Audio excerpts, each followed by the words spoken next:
प्रभु यीशु मसीह के नाम से और एक नए दिन के लिए मैं प्रभु का धन्यवाद देता हूँ। आज का आप लोगों के लिए उत्साहित करने वाला वचन जो नीति वचन उसके तीसरे अध्याय के तीसरा वचन, नीति वचन 3 अध्याय तीसरा वचन, कृपा और सच्चाई तुझसे अलग न होने पाए वरन उनको अपने गले का हार बनाना।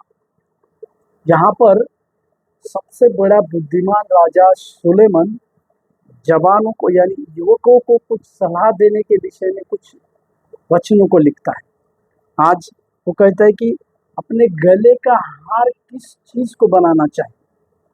कई एक जवान लोग गले में कुछ विभिन्न प्रकार के आभूषण को पहनते हैं, यानी उनको उस गले में रखने के बाद वो उसे ज्यादा महत्व देते हैं। मान लीजिए हम किसी प्रकार के सोना का चेन अगर पहनते हैं तो उसको बार बार वो ख्याल करते हैं, बार बार उसको देखते हैं कि वो सही से है या नहीं।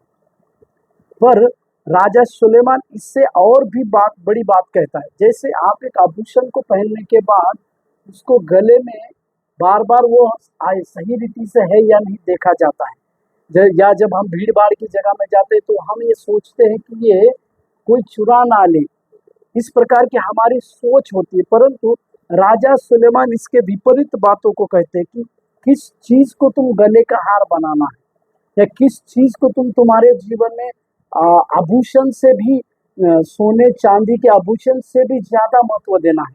इसके बारे में राजा सुलेमान की एक नीति भरी वचन जो है हमें कुछ बात को सिखाती है कि हमारे गले में किस चीज की ज्यादा महत्वता की बात है। तो वो कहता है कृपा और सच्चाई। मेरे प्यारो, कृपा और सच्चाई जो है ये कहते हैं कि उससे अलग ना होने पाए, तुझसे अलग ना हो।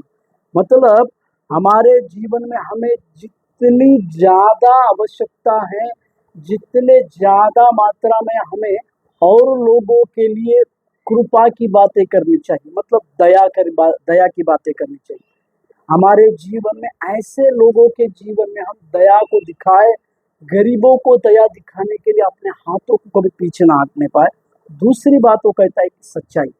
हमारे जीवन काल में हम जीवन भर सच्चाई के साथ चलने पाए। ये दो चीजें, कृपा और सच्चाई, ये दोनों को अलग ना करते हुए हम अपने जीवन को और बेहतर रीति से बनाएंगे और अपने जीवन को जिएंगे तो परमेश्वर के बड़े आशीष की, लगातार अनुग्रह की बातों में आप और हम चल पाएंगे, जिसे हम समझे। प्रभु को आशीष।